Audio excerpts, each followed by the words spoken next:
Começa agora o programa Parlamento em Ação. Aqui você vai ficar sabendo tudo o que acontece no pequeno e grande expedientes do maior parlamento do país. No pequeno expediente, os deputados têm o tempo regimental de 5 minutos para falar de temas livres de interesse da população do estado de São Paulo.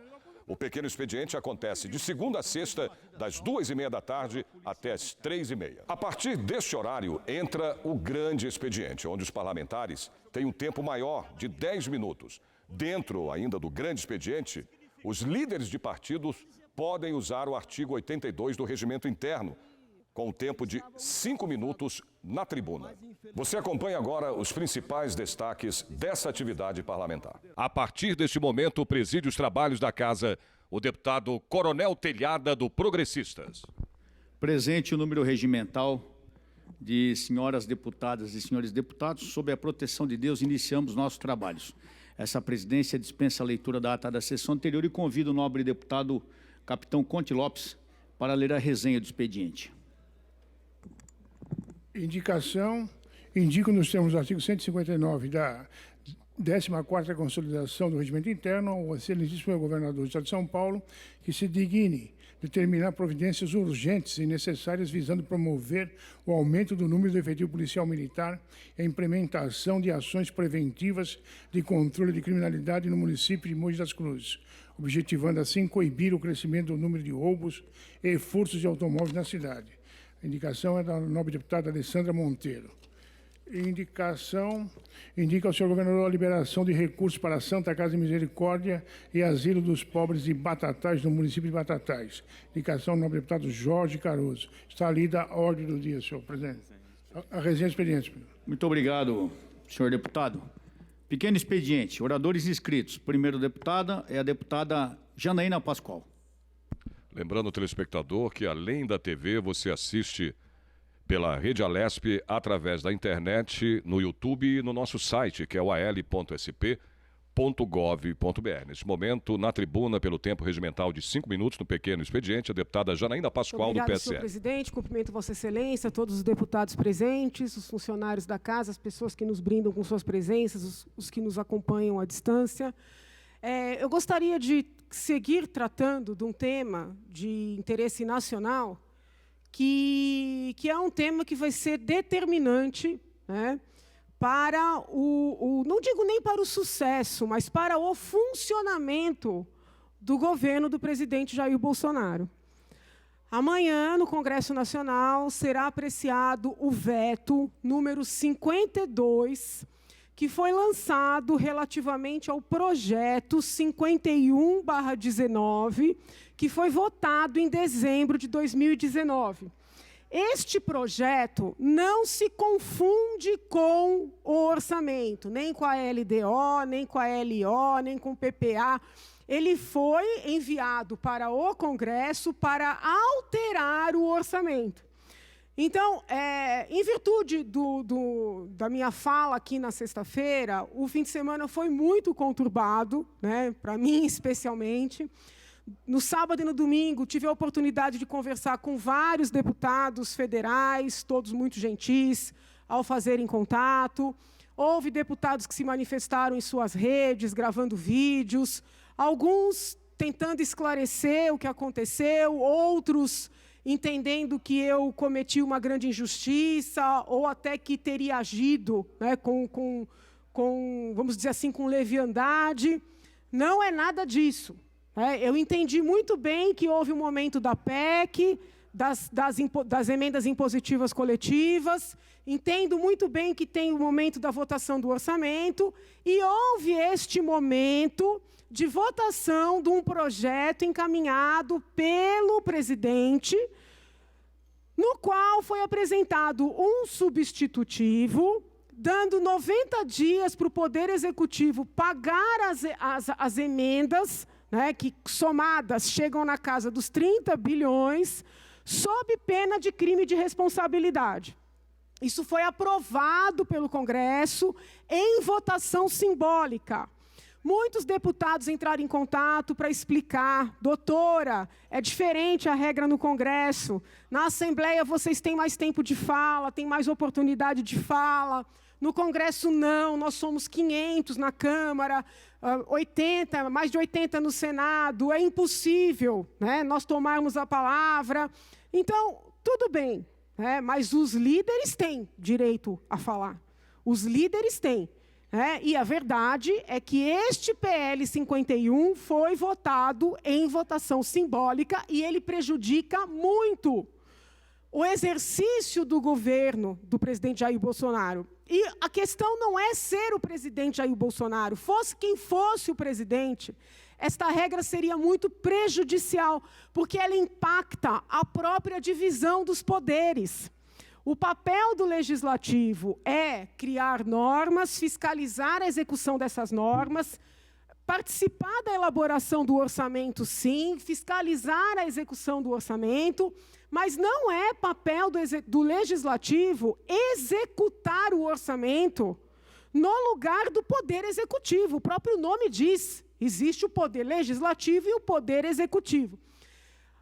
Em virtude de tudo isso, o presidente da República vetou o trecho problemático que constava do substitutivo que foi aprovado como PL 5119. O presidente vetou. O veto recebeu o número 52. Tem gente confundindo. O PL era 51. O veto é 52. O veto voltou para apreciação do Congresso Nacional. Será votado amanhã. Muito embora eu tenha magoado algumas pessoas, eu insisto que essa polêmica toda ela foi e é positiva, porque amanhã não haverá desculpas. O Congresso Nacional tem que estar lá em peso, aqueles que se dizem defensores do governo têm que estar lá em peso para defender o veto número 52. Sob pena do presidente perder completamente o controle sobre a execução do orçamento. Por isso que muita gente está falando em parlamentarismo indireto, né? Então, assim, fica aqui o pleito para aqueles que se declaram, né, representantes, defensores do governo do presidente Jair Bolsonaro, para aqueles que assim não se declaram, mas que reconhecem que existe uma divisão de poderes no nosso país, né, para que votem a favor da manutenção do veto. Já existem as emendas individuais impositivas, já existem as emendas de bancada ou coletivas impositivas. Não tem sentido, né, avançar tanto, né, na quantidade, no montante do orçamento, e pior, determinar um prazo de 90 dias para a execução sob pena de crime de responsabilidade. Isso significa amarrar por completo o chefe do Poder Executivo. Quero lembrar, um minutinho só para fechar, senhor presidente, que nós estamos diante de normas que, se aprovadas agora, valerão para os próximos governantes.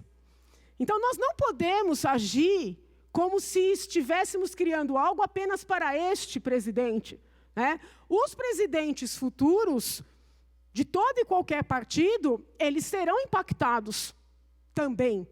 Então, eu não estou falando contra o Poder Legislativo, eu estou falando a favor da divisão dos poderes. Eu peço, e aqui tomo a liberdade de parabenizar aqueles parlamentares que já durante o final de semana, mesmo não sendo do partido que era o do presidente, ou dos partidos que dão base ao presidente, parlamentares que vieram a público declarar que votarão a favor do veto. Então, fica aqui meu pedido, não como deputado estadual, mas como cidadã, que todos compareçam amanhã e votem a favor do veto. Não adianta, desculpem, eu não sou contra a manifestação, mas não adianta faltar numa sessão tão importante e depois subir em caminhão e dizer que está tendo golpe. É isso, senhor presidente. Muito obrigado.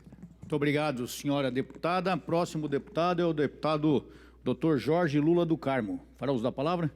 Vossa Excelência tem o tempo regimental. Lembrando que estamos no pequeno expediente e os parlamentares têm um tempo regimental de 5 minutos para sua fala.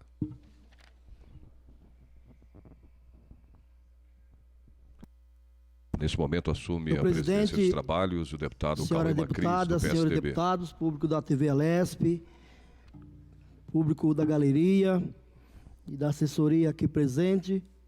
Senhor presidente, eu venho a essa tribuna para falar mais uma vez de um problema que torna-se corriqueiro no nosso estado, mas especificamente ali na região leste da cidade. Quero falar mais uma vez do monotrilho. O monotrilho surgiu em 1996, senhor presidente, como uma promessa de campanha do então candidato a prefeito da cidade de São Paulo, Celso Pitta. E desde então, desde aquela época que a gente já alertávamos, né, os técnicos do Sindicato dos Metroviários já alertavam que esse modal não iria funcionar.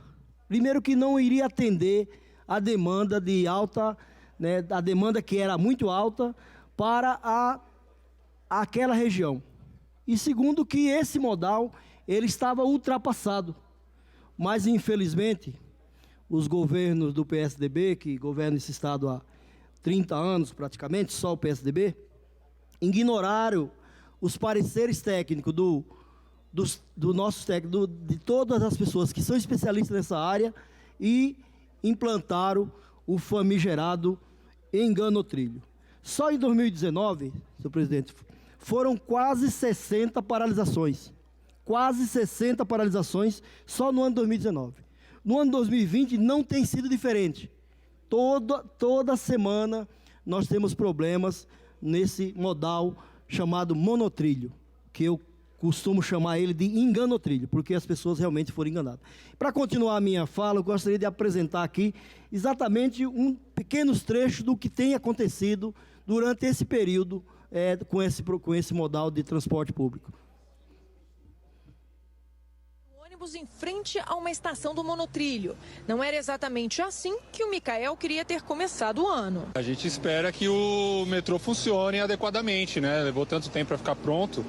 O mínimo que a gente espera é que tenha um bom funcionamento.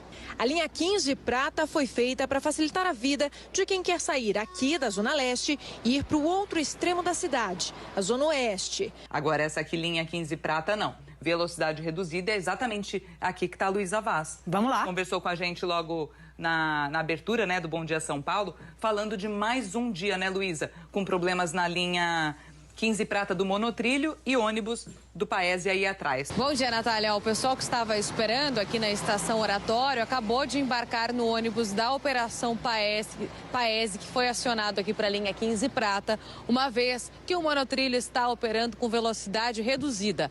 A nota mais atualizada que a gente tem do metrô diz que não há previsão para a conclusão dos reparos no equipamento de via da linha 15 prata do monotrilho na região da estação São Lucas. A linha 15 prata do metrô de São Paulo não vai funcionar hoje. A decisão foi tomada depois que o pneu de um trem se rompeu na última quinta-feira. Mesmo com a realização de testes, a fabricante pediu mais tempo para analisar a situação. O problema está na linha 15 prata do monotrilho, né? Que hoje amanhece sem funcionar e o pessoal dependendo aí dos ônibus do Paese. Um problema no pneu.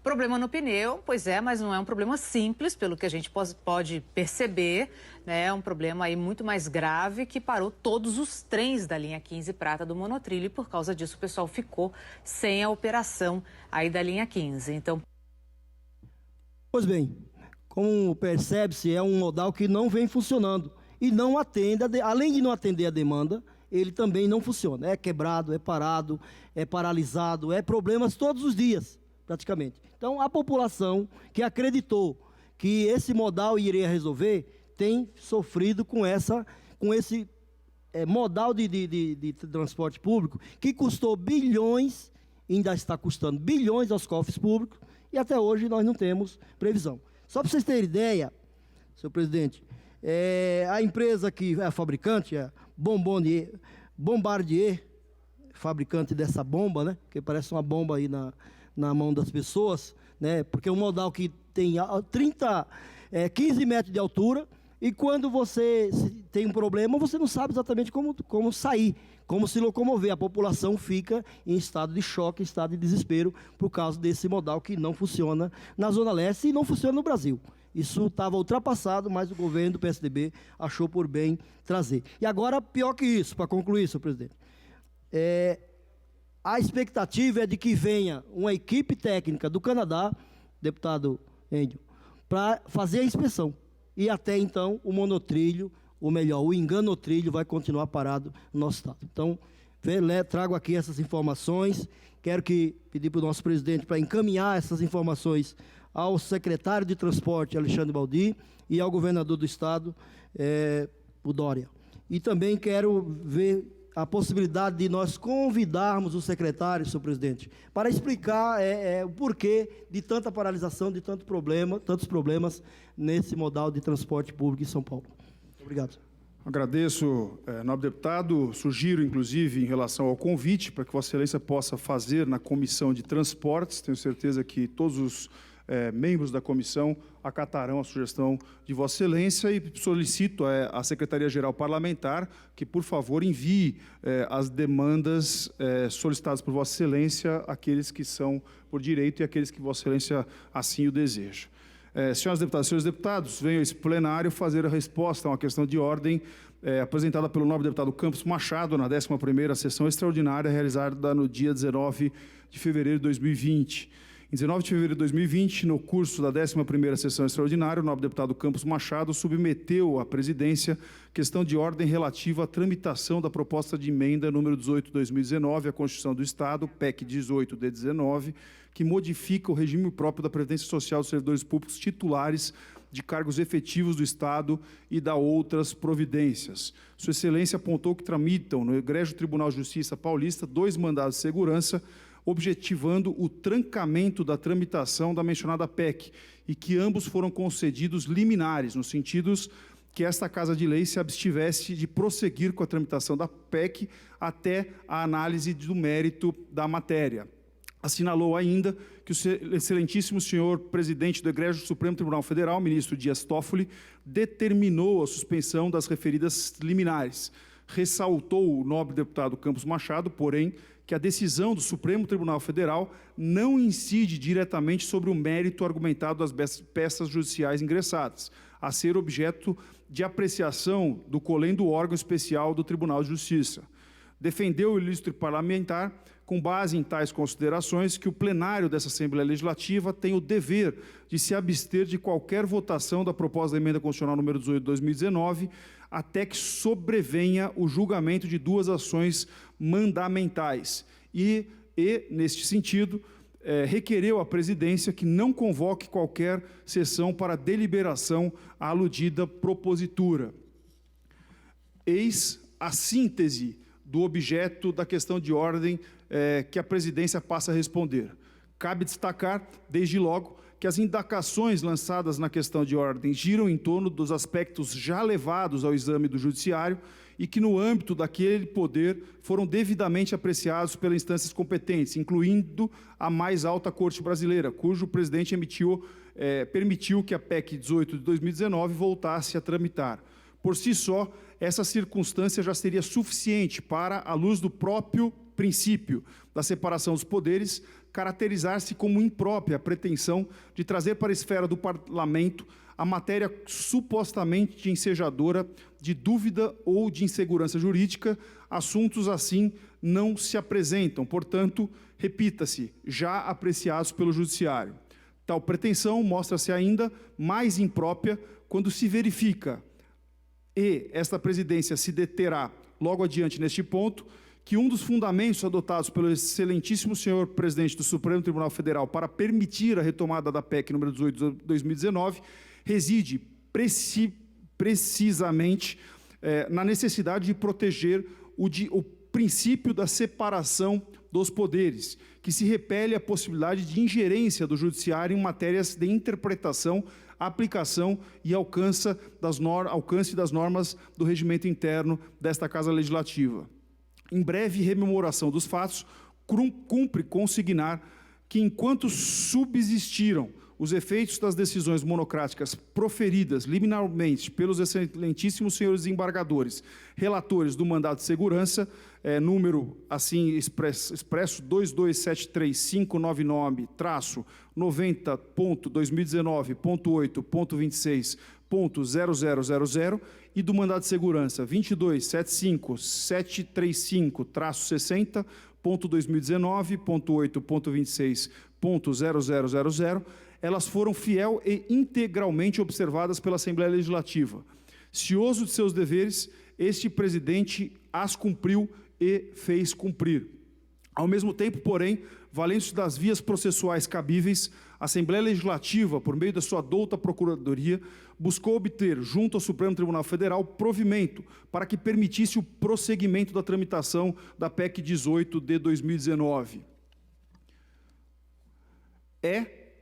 Como é notório, no último 17 de fevereiro, o excelentíssimo senhor ministro Dias Toffoli, presidente da Corte Suprema, deferiu, nos autos da suspensão da segurança 5340, liminar para suspender a execução da decisão unipessoal proferida pelo relator do mandato de segurança, número 227359.2019.8.26.0000, em trâmite no Tribunal de Justiça paulista, a qual impediu a tramitação da PEC 18 de 2019 desse Estado.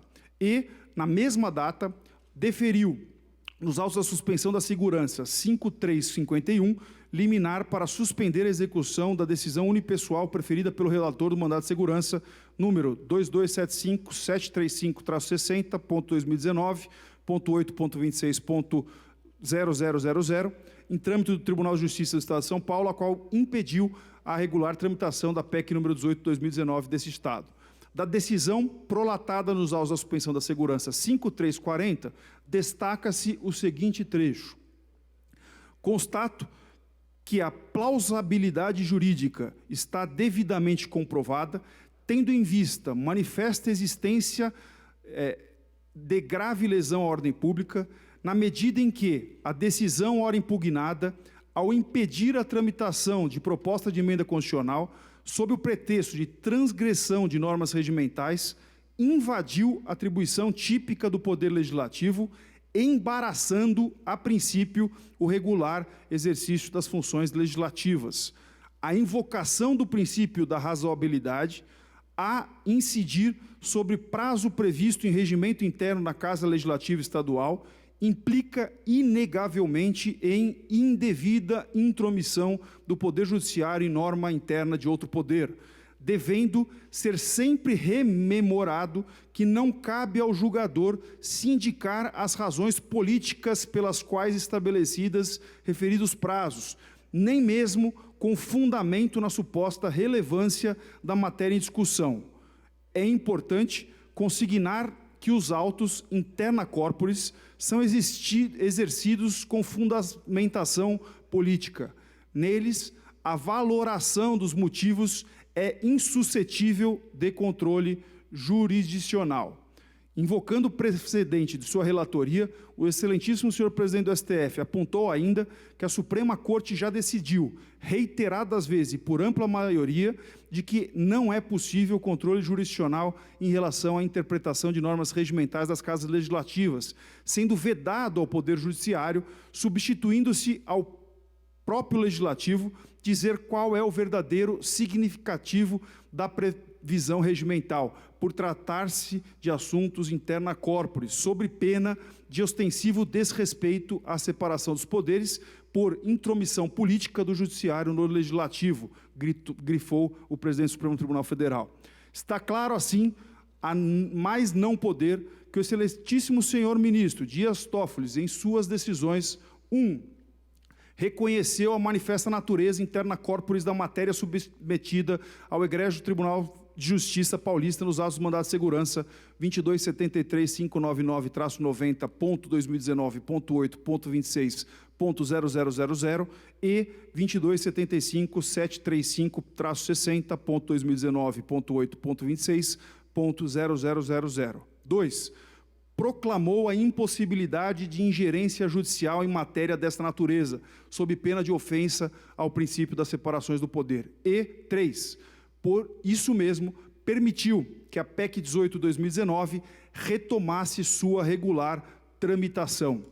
Sendo assim, adotar, como o nobre deputado Campos Machado pretende que essa presidência faça, o entendimento de que as decisões prolatadas no auto de suspensão de segurança 5340 e da suspensão de segurança 5351 não seriam bastantes à retomada da tramitação da PEC 18 de 2019, equivaleria a negar a autoridade das decisões emanadas da presidência da mais alta corte judicial do país.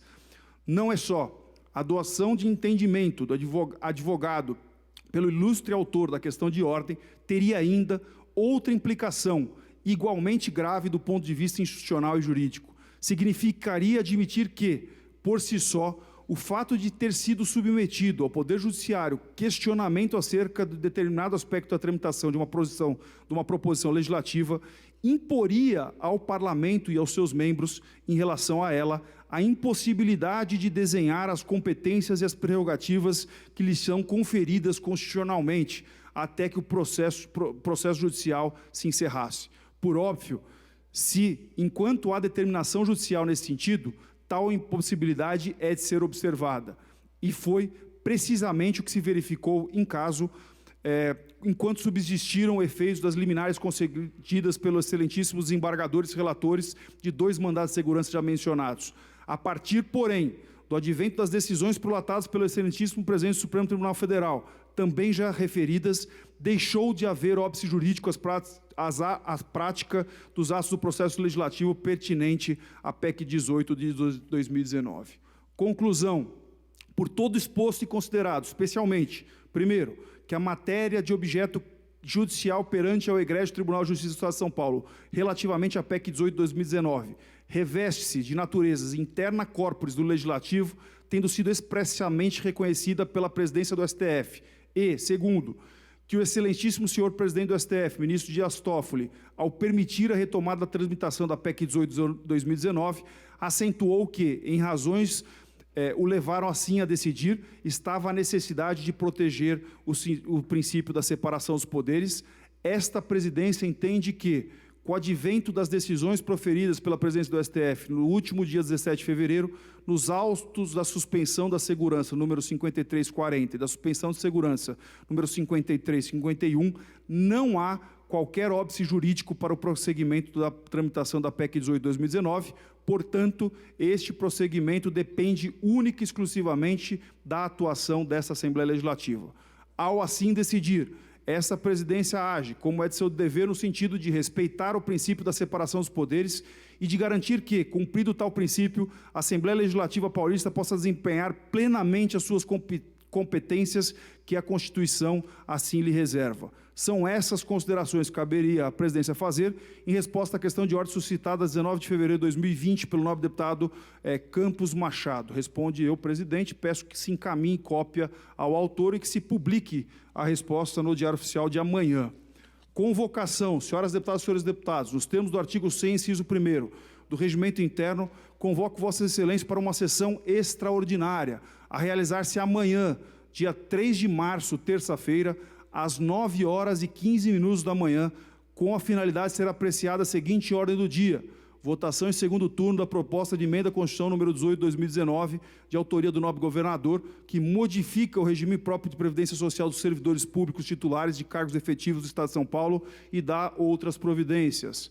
Convocação, senhoras deputadas e senhores deputados, nos termos do artigo 100, inciso 1º do Regimento Interno, convoco Vossa Excelência para uma segunda sessão extraordinária, a realizar-se amanhã, dia 3 de março, terça-feira, 10 minutos após o término da primeira sessão extraordinária, com a finalidade de ser apreciada a seguinte ordem do dia: votação em segundo turno da proposta de emenda à Constituição número 18 de 2019. Devolvo aqui a presidência dos nossos trabalhos ao nosso vice-presidente, deputado Coronel Telhada, para que possa dar continuidade nos pequenos e grandes expedientes. Volta a assumir a presidência dos trabalhos o deputado Coronel Telhada, do Progressistas.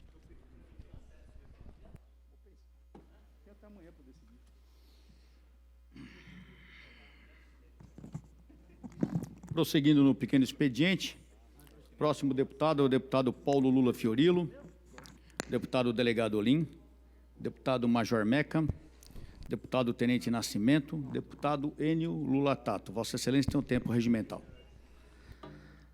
Senhor presidente, senhores deputados, senhoras deputadas, público que nos assiste, deputados presentes em plenário, eu vou falar sobre o transporte, sobre a linha 9 da CPTM, linha Esmeralda, lá da zona sul da capital. E gostaria que colocasse as fotos. Eu fiz uma visita lá às obras da extensão do Grajaú até o Varginha. Há mais ou menos, um pouco mais de um mês, o governador fez uma grande festa, né, lançando o início das obras e prometendo o término até 2022. A previsão era 21, já adiaram mais um ano. Só para você ter uma ideia, essa polêmica vem desde 2010. Então essa é a estação Varginha, olha a situação que está. Apenas um trator fazendo uma terraplanagem, um mês e meio depois que o governador foi lá e fez uma grande festa. Então está desse jeito, né? Uma obra que está parada desde 2008, 2010, e uma reivindicação histórica daquela região, que é uma região muito grande e só tem esse meio de transporte de massa. Essa daí é a estação Mendes, que estão trabalhando também bastante atrasada, mas pelo menos estão trabalhando e tudo indica que ela vai ser entregue. A dúvida é por que não fizeram primeiro a estação Varginha, que interliga com o terminal de ônibus Varginha, que atende toda a região de Parelheiros, Embu-Guaçu, né? Jardim dos Álamos, Colônia, Barragem, e não primeiro a estação Mendes. Mas tudo bem, estão fazendo, vamos comemorar, né, a entrega dessa estação o mais rápido possível. Então, a cobrança é nesse pique que está. As obras, aliás, não tem obra, apenas um trator lá trabalhando, depois de um mês e meio do anúncio, a gente não vai ter essa estação, deputado Gianazzi, tão cedo do Varginha. E também, a respeito dessa linha, é uma das linhas que o governador quer privatizar. E teve uma audiência pública semana passada e muita gente foi lá para participar. O deputado Carlos Gianazzi, se não me engano, também foi, né? Foi lá para participar. E o que aconteceu? Eles arrumaram um auditório pequeno, deputado Jorge do Carmo, que cabia, parece, 130 pessoas. E quando os moradores da linha 8 e 9, que são as duas linhas que iam ser privatizadas, chegaram, lideranças populares, sindicalistas, o próprio deputado Carlos Gianazzi chegaram lá, eles foram impedidos de entrar na audiência pública feita pelo governador, pelo Estado, porque já estava lotado. Interessante a interesse que teve essa audiência pública, mas quem estava lá dentro? Ninguém sabe. Então, tudo indica que foi uma tática o seguinte, deputado Telhada, que encheram os auditórios de pessoas, sei lá, funcionários, né, para não deixar quem estava interessado a participar. E o pessoal ficou lá fora esperando e não puderam participar porque disse que o auditório estava cheio.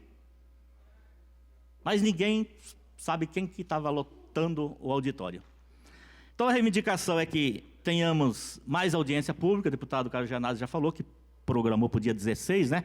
Estou junto nessa, vamos mobilizar aqui na Assembleia Legislativa, vamos ver se eles mandam os representantes da CPTM, da Secretaria de Transporte, para participar dessa audiência pública para esclarecer a população. Porque não dá para privatizar duas linhas, né, a toque de caixa. Como que fica essas obras? Vai atrasar mais ainda? Se vai privatizar, se vai entregar para a iniciativa privada? Ou vai continuar nessa demora? A gente cobra agilidade para entregar. Por quê? Porque vai atender muita gente daquela região. É o único meio de transporte de massa. Lá só tem ônibus, e carro, táxi, né? E só tem essa linha da CPTM naquela região. Então cobramos do governador transparência, democracia na questão dessas audiências públicas, que façamos essa com a presença deles aqui na Assembleia Legislativa e, por que não, uma audiência pública lá na região, né, para a gente tratar junto com a população, mais próximo da população, desse assunto. Era isso, senhor presidente. Muito obrigado. Programa Parlamento em Ação vai para o intervalo e volta já. Não saia daí.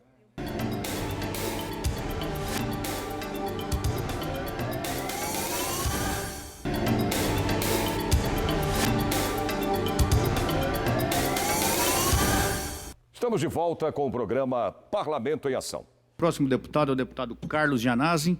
Enquanto se dirige à tribuna, eu quero fazer aqui uma convocação, ou melhor, um cancelamento. Senhoras deputadas e senhores deputados, esta presidência, atendendo solicitação do nobre deputado Enio Tato, cancela a sessão solene convocada para o dia 6 de março de 2020, às 19 horas, com a finalidade de homenagear os compositores, violeiros e cantores brasileiros Pereira da Viola e Dito Rodrigues.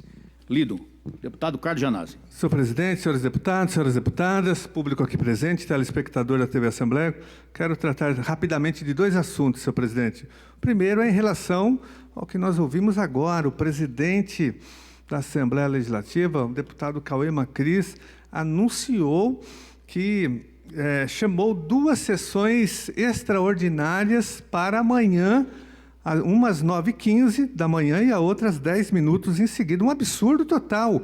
Isso é um golpe no funcionalismo público, porque a previsão é de que nós estaríamos votando a reforma da Previdência à noite, às 19 horas. Então, essa é uma manobra espúria que nós não vamos aceitar. Espero que não tenha nenhum deputado nesse horário.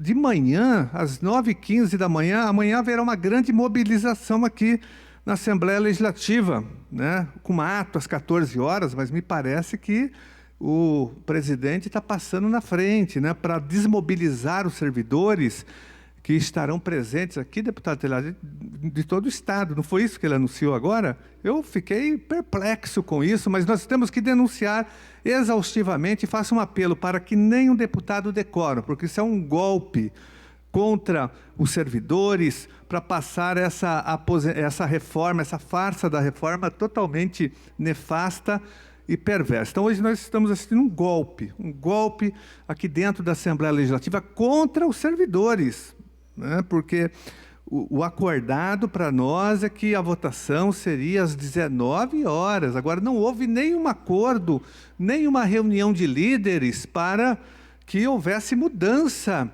do horário. Então, como o presidente da Assembleia sabe que amanhã haverá uma grande mobilização de vários servidores, de vários setores do funcionalismo aqui na Assembleia Legislativa, ele dá um golpe chamando a sessão para as 9h15 da manhã. Mas os servidores estarão aqui, porque nós vamos agora, através da nossa rede de contatos, mobilizar para as 9 horas da manhã. Nós vamos ocupar a Assembleia Legislativa, porque aí não vai votar nem às 9 horas, nem às 10, nem às 19 horas, porque os servidores estarão mobilizados aqui. Eu faço um apelo para que os deputados não decoram e não coloquem as suas digitais agora nesse golpe que foi anunciado há 5 minutos atrás. E quero também, senhor presidente, aqui denunciar mais uma vez a Secretaria de Educação. Esse secretário da Educação, Rocieli Ventralbe, é assim que ele é conhecido hoje já na rede estadual, está desmontando toda a rede. Além do processo tumultuado, do desastre que foi o processo de atribuição de aulas, além da denúncia que nós já fizemos de que não houve remoção, abertura de concurso de remoção no ano passado, o secretário abriu remoção agora, no início do ano, que é um outro absurdo total, né? Agora nós estamos recebendo muitas denúncias dos professores em todo o Estado de que há erros nos pagamentos, né? Os servidores estão tendo acesso já à folha de pagamento pela internet, então erros gravíssimos para menor. Os servidores vendo que só vão receber R$500, R$400. Então, há uma revolta geral na rede de ensino em relação a isso. Então, nós exigimos que o secretário da Educação faça a correção urgente para que no próximo dia 5 nem o servidor seja prejudicado por essa incompetência, por essa leviandade, por essa irresponsabilidade da Secretaria da Educação, de uma gestão desastrosa, né, que prejudica professores, alunos, servidores em geral. A educação está sendo desmontada no Estado de São Paulo. É processo de atribuição desastroso. Remoção agora no início do ano. Isso nunca aconteceu na rede estadual. Pagamento errado de milhares de professores, né? Principalmente professores que tiveram agora a jornada ampliada, não vão receber que eles deveriam receber. Então, é um desastre, uma desorganização geral, me parece, da rede estadual, com vários ataques aos professores e ao magistério. Então, nós exigimos que o secretário de Educação faça uma correção imediata dessas informações que foram colocadas nos olerites dos professores, que não podem ser prejudicados pela incompetência, pela leviandade e pelo descaso da Secretaria da Educação com o magistério e com os servidores da educação, que já estão com salários arrochados, defasados, que já estão sendo atacados aí de várias maneiras, principalmente pela nefasta reforma da Previdência, que na prática acaba com a aposentadoria especial. Então, o secretário da Educação, faço aqui um apelo e uma exigência, né? Faça a correção imediata desse erro terrível que vai afetar os salários dos professores. Então, o professor vai receber R$300, R$400 agora no dia 5, deputado Telhado. Isso é um absurdo total. Então, nós exigimos correção imediata da Secretaria da Educação. E atenção, golpe na Assembleia Legislativa. As sessões foram chamadas para amanhã, às 9h15 da manhã. Então, todos os servidores amanhã aqui na Assembleia Legislativa a partir das 9 horas, para fazer frente a mais um golpe dentro do golpe, porque a reforma já é um golpe contra os servidores. Agora tem um golpe dentro do golpe, um golpe patrocinado pela presidência da Assembleia Legislativa a serviço do governador Dória. Muito obrigado, senhor presidente. Muito obrigado. O próximo deputado é o deputado Rodrigo Gambale, deputado Coronel Telhado falará posteriormente pela lista suplementar. Deputado Itamar Borges, deputado Ricardo Madalena, deputado doutora Damares Moura, deputado Castelo Branco, deputado Delegado Lim, deputado Enio Lula Tato, deputado Conte Lopes. Vossa Excelência tem um tempo regimental.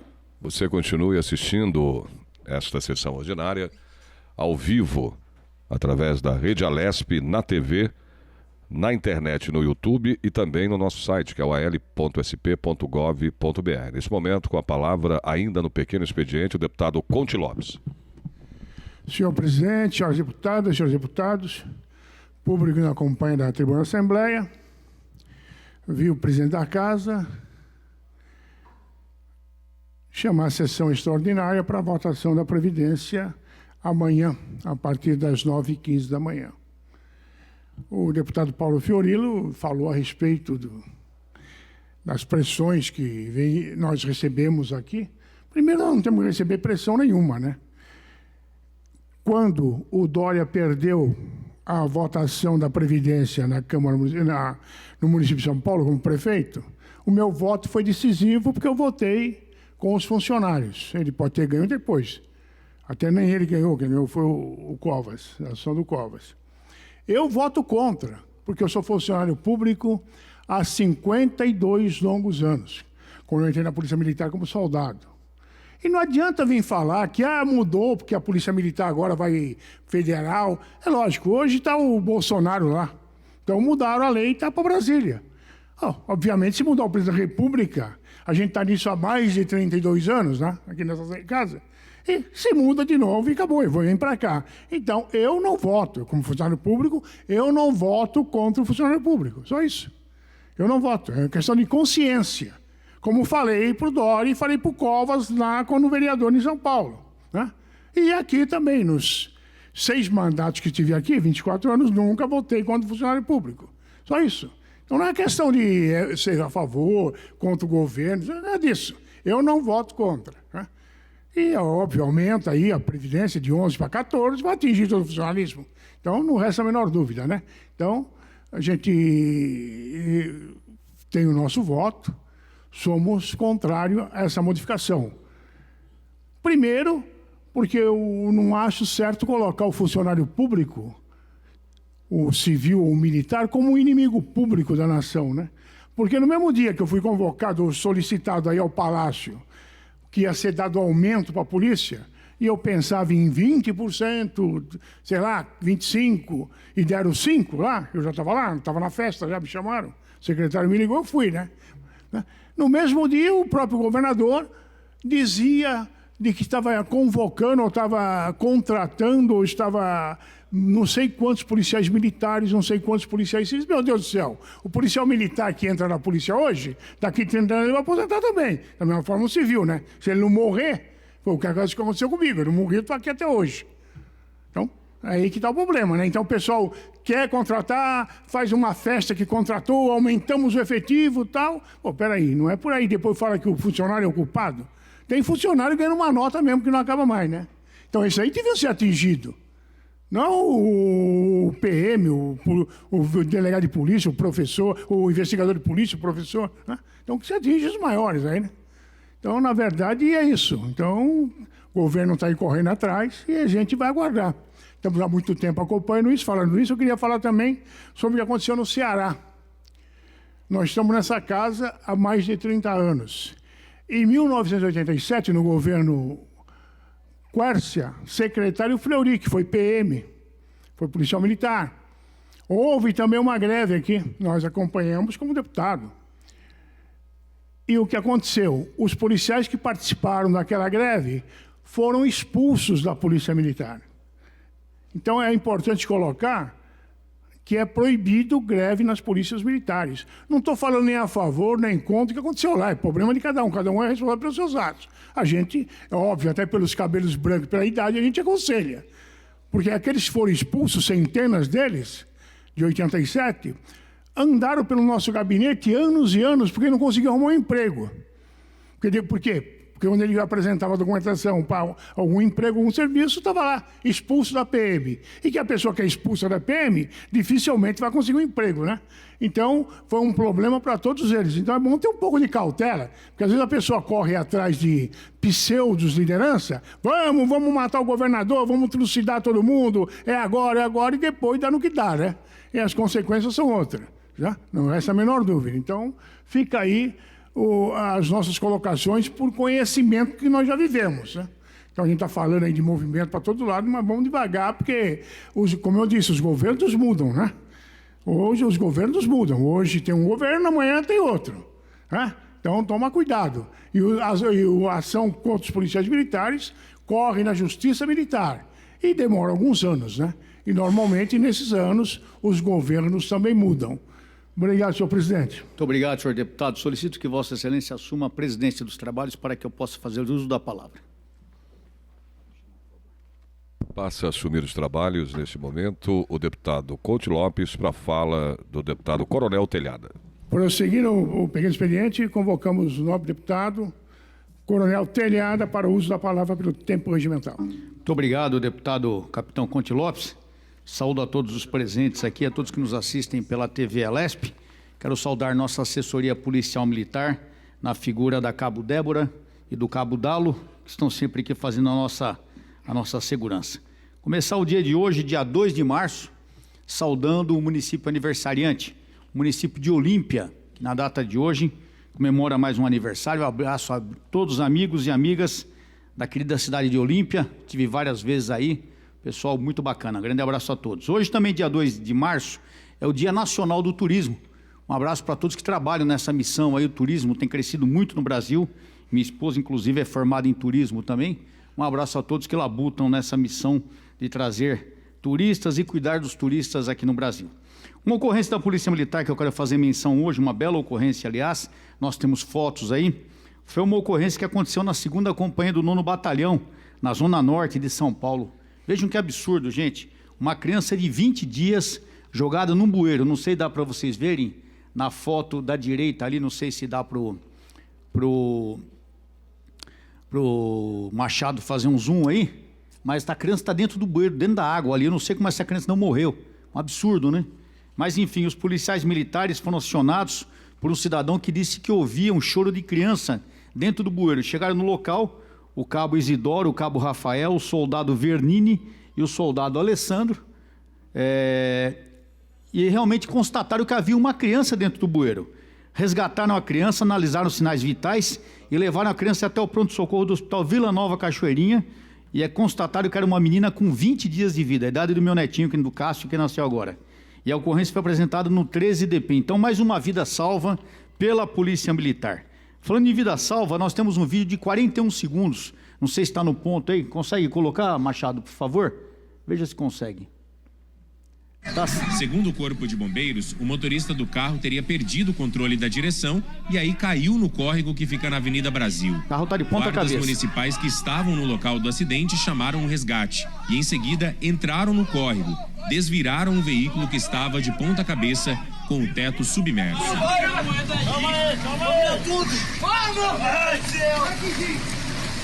Quatro homens e 2 mulheres foram retirados do carro e levados pelas equipes de resgate para o Hospital Municipal de Americana e o Hospital de Santa Bárbara do Oeste também. As vítimas têm entre 18 e 25 anos e tiveram ferimentos leves. Isso é para mostrar o que faz todo dia. A Guarda Municipal de Americana teve uma bela ocorrência, o carro caiu dentro d'água, o motorista embriagado, segundo consta. Eles não só entraram no córrego, que é um esgoto a céu aberto, como eles retiraram as pessoas que estavam dentro, destombaram o veículo, retiraram as pessoas e ainda fizeram ressuscitação em 2 pessoas, salvaram essas 6 pessoas. Então, parabéns aos guardas civis municipais, 4 viaturas de GCM, 2 viaturas de ROMU e 2 viaturas de área, totalizando 10 policiais, aos guardas municipais e aos policiais militares de Americana que conseguiram resgatar essas pessoas. Eu soube aqui que o inspetor Cabral era o chefe das equipes. Parabéns a todos. Eu vou tentar levantar o nome dos policiais direitinho para mandar um elogio a todos esses policiais militares. Falando em fatalidades, infelizmente, no Ceará, nós perdemos um agente penitenciário de 25 anos. É o Paulo Vitor Passos Teixeira, de 25 anos, que estava voltando da casa da namorada quando sofreu uma emboscada e foi morto. Foi morto por criminosos que o localizaram como sendo agente da Secretaria da Administração Penitenciária. Ele foi morto com disparos nas costas. Algumas pessoas foram capturadas que trocaram tiro com esse indivíduo e está sendo averiguado se foram eles realmente os autores dessa morte do policial, ou melhor, do agente penitenciário Paulo Vitor Passos Teixeira, um jovem de 25 anos. Também no Ceará, morreu um policial militar. Foi encontrado o corpo de um policial militar vítima de latrocínio. É o cabo da Polícia Militar, Heitor de Amorim Silva, de 31 anos. Ele estava na corporação desde 2009, estava na 3ª companhia do 14º Batalhão de Polícia Militar. Então, um abraço aos policiais militares do Ceará, que infelizmente tem essa morte a lamentar. E para fechar aqui, senhor presidente, eu estou fazendo um documento aqui, a Prefeitura de São Paulo, para saber realmente dos gastos desse carnaval. Esse final de semana, nós tivemos o pós-carnaval, que foi um inferno, a cidade virou de ponta cabeça novamente, as principais vias de trânsito fechadas, ou seja, se você tiver que socorrer alguém, se você tiver uma necessidade, você não consegue se deslocar. E aqui eu tenho uma documentação dizendo que a Prefeitura gastou 36,6 milhões de reais no carnaval. 36 milhões. Esse dinheiro poderia ser muito bem aplicado em outra coisa.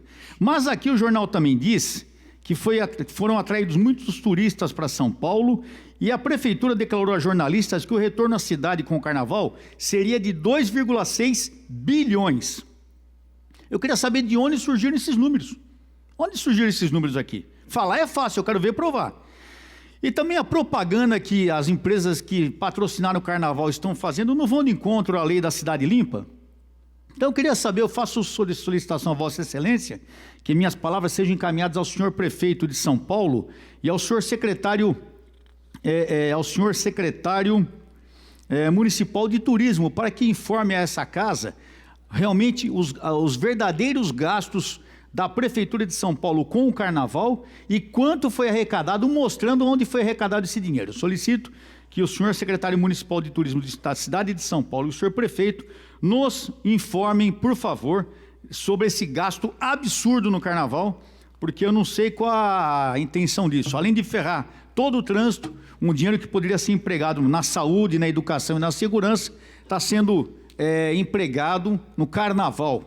Eu não sei qual benefício isso traz para a população. Muito obrigado, senhor presidente.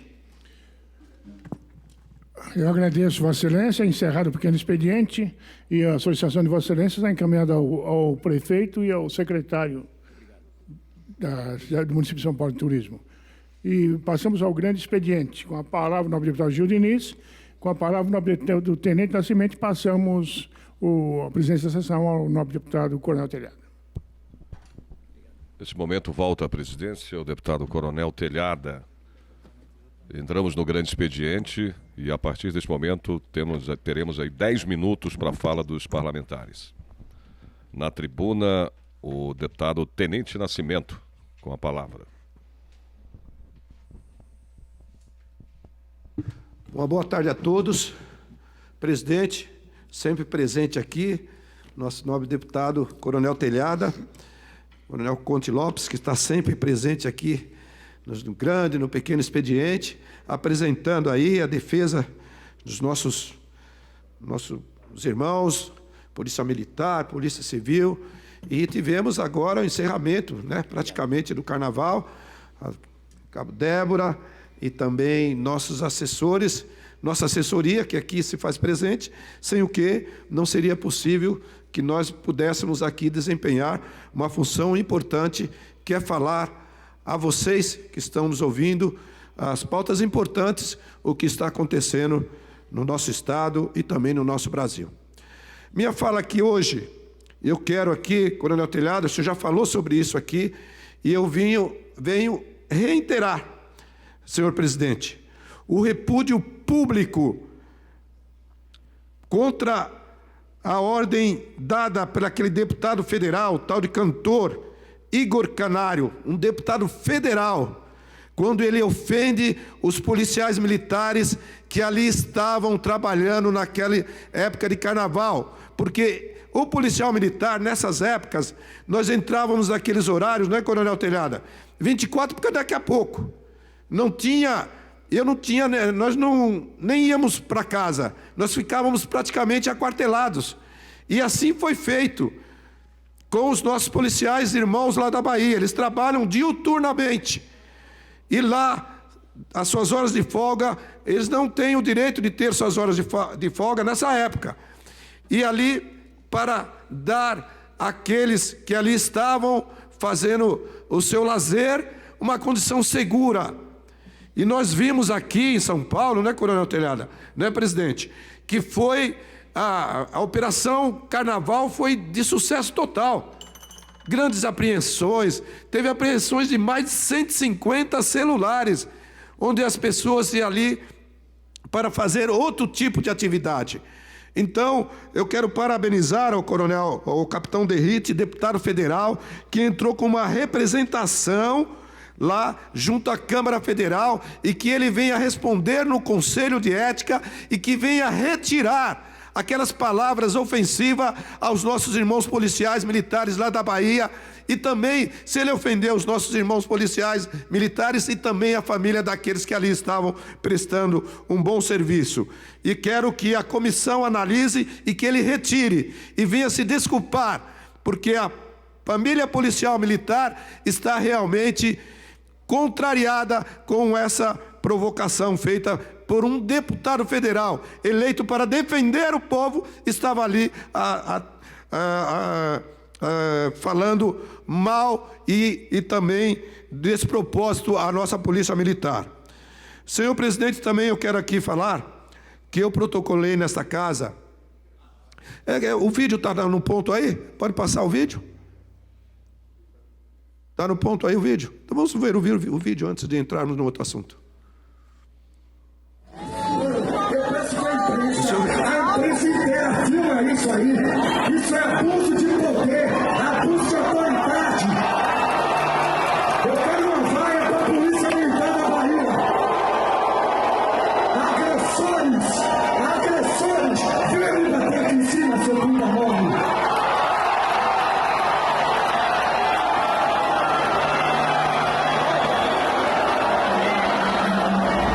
Se acontecer alguma coisa comigo, quem mandou me matar foi alguém da Polícia Militar. Ele acabou de matar o projeto político dele, né? Ele mesmo se matou, porque isso não se faz. Covarde. Isso não se faz, e covardemente vem aqui em cima, desce lá, né? Nós temos realmente hombridade para reprimir e coibir qualquer ação contrária à sociedade e àqueles que ali estavam para realmente fazer a sua diversão. Senhor presidente, eu também protocolei nesta casa um projeto de lei para criar a carteirinha estudantil no âmbito do Estado de São Paulo, a digital. Aquela que o governo Jair Bolsonaro apresentou no Congresso e era uma medida provisória e ela acabou por ser vencida, então interrompeu. Então nós fizemos aqui no governo, aqui no estado de São Paulo, juntamente com alguns outros estados, nós demos entrada aqui no projeto para que o estudante venha a ter a sua carteira digital sem custo nenhum e que possa também usufruir das medidas que realmente elas dão aquela condição dos benefícios para que possamos, sim, ter aqui o nosso estudante também a carteirinha digital. Na era que nós estamos vivendo, hoje, uma condição totalmente digital, banco, enfim, todas as coisas, que o nosso estudante possa lá... Eu sou estudante também, eu sou acadêmico de Direito, estou no 4º ano, presidente, e eu vou fazer a minha aqui pelo estado de São Paulo, digital também, e que os nossos alunos, que os nossos estudantes possam ter essa carteirinha aqui em São Paulo, sem a necessidade de pagar qualquer custo adicional. Eu agradeço. Tem um vídeo também sobre isso aí? Tem um vídeo? Tem sim. Ah, não. Esse vídeo, não é esse vídeo. Não. Esse aí era sobre a versão anterior. Então, eu quero dizer o seguinte, que agradecemos todos, que Deus abençoe a todos vocês que estão nos vendo e que esse projeto venha a ser aprovado para o benefício dos nossos estudantes, os estudantes daqui do estado de São Paulo. Muito obrigado, presidente. Muito obrigado, senhor deputado. Havendo acordo entre as partes, eu peço o levantamento da sessão. Entre as lideranças, ok. Havendo acordo entre as lideranças, esta presidência, antes de dar por levantados os trabalhos, convoca vossas excelências para a sessão... Nós temos 2 extraordinárias amanhã, né? Haveria convocação para a extraordinária? Ah, fala aqui? Tá, então perdoe. Antes de dar por levantados os trabalhos, convoca vossas excelências para a sessão ordinária de amanhã, a hora regimental, ok. Com a mesma ordem do dia de quinta-feira, lembrando-os ainda das sessões ordinárias a realizar-se... Perdão, a sessão extraordinária a realizar-se amanhã às 9h15 da manhã. Muito obrigado a todos, está levantada a sessão. O programa Parlamento em Ação termina aqui. Obrigado pela sua audiência. Até a próxima.